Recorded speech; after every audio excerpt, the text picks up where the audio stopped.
Some decisions you only make once, and then you spend the rest of your life living inside them. Decisions you can't undo, that no amount of regret will ever wash clean. This is a story of a man who made one of those. One night he took the money, he gave his word, and he started walking toward a garden, in the dark with no way back. You already know his name. You already know what he did. We call him the traitor, and we almost never call him anything else. For years, this story stayed flat for me. The villain, the kiss, the end.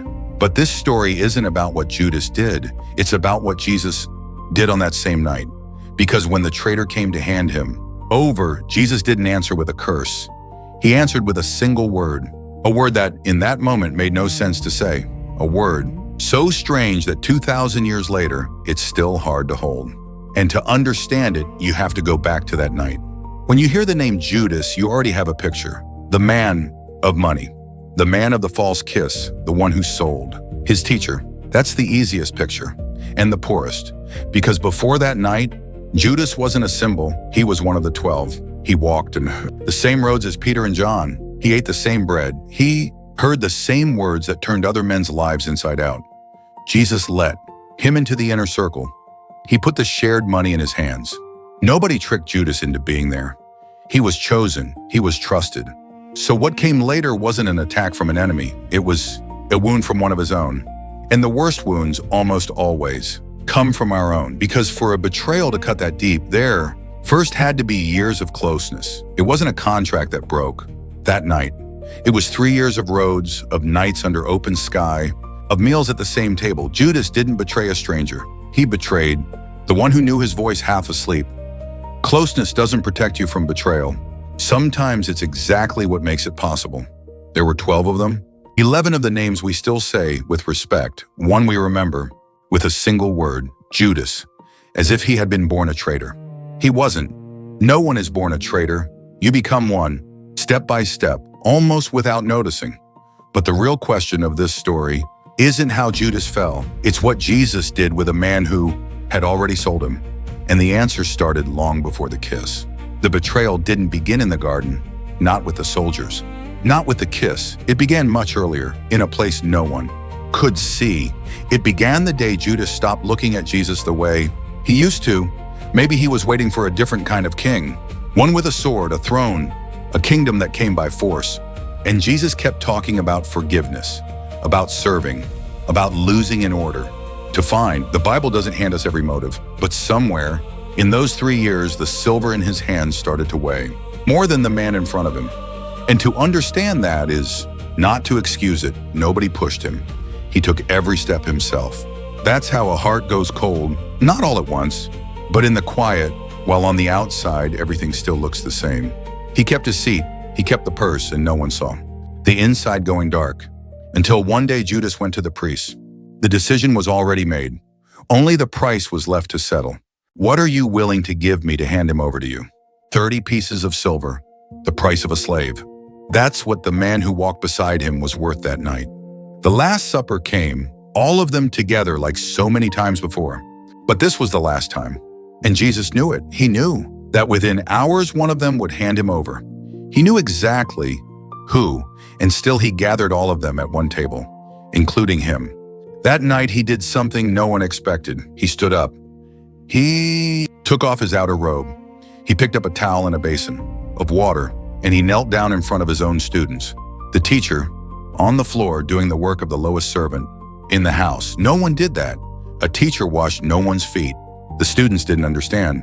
One of them even tried to stop him, but Jesus kept going in silence, one after another. Water ran down feet tired from the road. And when they looked down, they saw their teacher on his knees looking up at them from below. Man, silent card. He loved them to the end. And then he reached Judas. He knew what this man would do. That same night, he knew it as he knelt in front of him. He took his feet in both hands, and he washed them with the same care as all the others. Stop there for a second. The same hands that would be handed over that night washed the feet of the man who would hand them over. This wasn't carelessness. He knew exactly whose feet those were. Any one of us would have looked away, kept our distance, stopped even pretending to love him. Jesus did the opposite. He came closer. He said nothing. Not with his voice, with water. Judas felt those hands. It could have have been the moment to break, a tear, a word, I'm sorry. Nothing happened. He let himself be washed, and he stayed silent. And he did not change his mind. Then came the meal, and in the middle of it, Jesus said, the thing that froze the table, one of you will betray me. And no one pointed at Judas. Every man looked at himself and asked one by one, surely you don't mean me, Lord? No one said it must be someone else. They were all afraid. It was them, because deep down we all know we're capable of more than we'd like to admit. Jesus could have raised his hand and named him in front of everyone. He didn't. Instead of shaming him, he held out the best piece of bread, the piece that, at that table, was a sign of honor, and he gave it to the one about to sell him. Then he leaned in, close enough that only one man could hear, and said something almost no one understands. What you are about to do, do quickly. It wasn't permission. It was a door held open one last time, but Judas was barely listening anymore. He took the bread, he stood up, and he went out. The Bible tells it in one short, terrible line, and it was night. Night outside, and the night that had already moved in. He stepped out into the dark street. Behind him, the voices, the lamps, the warmth of the table. Ahead, only night. The streets were emptying. The city was going to sleep. And somewhere in that dark, men with swords were already waiting for someone who knew the way. He could still have stopped. No one was forcing him. The water of that same night was still on his feet. He could still feel where the hands had been. And he went anyway. He gathered the soldiers, he picked up a torch, and he led an armed crowd through the darks toward the one person who, that night, was still treating him differently. The garden was quiet. Jesus was praying. He prayed with such anguish that the sweat fell from him like drops of blood. He didn't want this night. Let this cup pass from me. He asked for it 3 times alone while the others slept. And then he stood up and the asking was over. He could have run in the dark. No one would have stopped him, but he didn't run. He knew everything that was about to happen. He knew the kiss. He knew the nails that would come after. And he walked out to meet it anyway. When the lights appeared between the trees, he took a step toward them. Torches, clubs, swords, an armed crowd behind one unarmed man, and out in front walked Judas. He knew this garden. He had stood here too on quieter nights. Jesus watched him come. He knew why, and he let him come close. Judas had promised a sign so no one in the dark would make a mistake. And of all the signs in the world, he chose the cruelest one. Not a shout, not a finger pointed from across the field. He chose a kiss. Think about that. A kiss was the greeting of people who loved each other. The gesture of brothers, a way of saying, I know you, I'm with you. And that exact sign of love became the tool to hand him over. He took the gesture that for 3 years had meant tenderness, and he used it like a knife. Judas came through the dark, and he kissed him on the cheek, slowly, the way he used to. For a moment, 2 faces were as close as in the best days on the road, and never further apart. For a moment he felt the breath, the warmth of a face he knew by heart. Everything that for years had meant home, the most tender thing in the world, used to kill. And Jesus, with the traitor's lips still on his face, didn't pull back, didn't shout, didn't shove him away. He only looked at him and said, Judas, are you betraying the Son of Man with a kiss? It wasn't a threat, it was an open wound, said quietly. And then came the thing no one expected. In the middle of that scene, stop. The soldiers already had their hands on their weapons. The disciples were holding their breath. Judas was a hand's width from his face, the kiss still warm. And everyone, absolutely everyone, was waiting for the same thing, because only one kind of word fit that moment. Traitor, cursed, get away from me. It was what anyone would have said. You would have said it. I would have said it. The traitor in front of him, the betrayal already done. Nothing left to undo. The whole weight of the night falling on one answer. And that answer seemed written in advance, but Jesus looked him in the eyes on the worst night of both their lives and said something else. One word. Bit friend. Do what you came for, friend. And for a second, no one there understood anything. Time stopped. The soldiers didn't know whether to move. The disciples weren't sure they'd heard right. And Judas had braced for anything but that. Ready for the shout, for the curse, for the hate. The one thing he hadn't prepared for was still being called friend. He had an answer for hate. He had none for tenderness. Because that's not what you say in that moment. Not to the man who just sold you with his kiss still on your face. And that is exactly why it's impossible to forget, because almost every one of us carries a name we've sworn never to forgive. And that night, facing the worst there is, Jesus refused to keep a list like that. Stop on that word. People still argue about how to translate it. But one thing you can't argue, it wasn't an insult. It wasn't a curse. In the very second he could have ended him, with one word, Jesus chose one that still treated him like a person, not like a thing, like someone who still had a name. And notice this, for the rest of that night, no one else called him that. To the soldiers, he was a tool.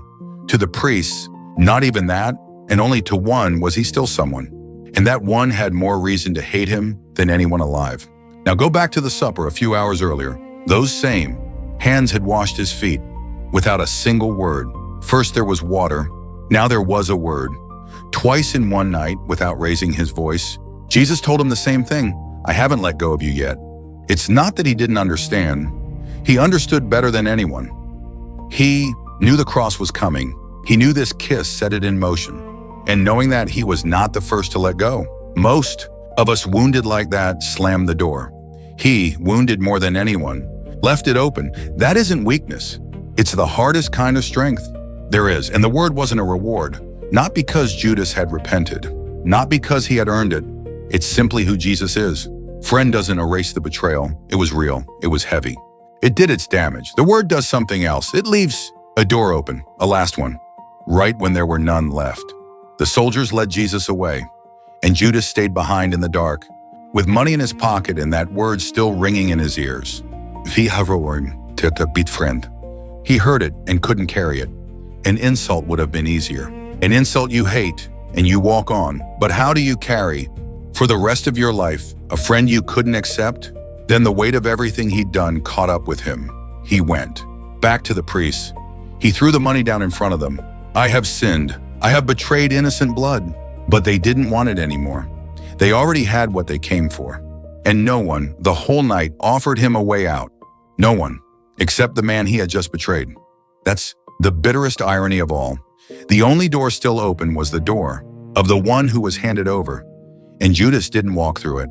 We won't linger on how he ended. His end was dark, and you don't need to look at it up close. Because the most tragic thing wasn't his death. It was that the door was right there, and he stopped believing it was for him.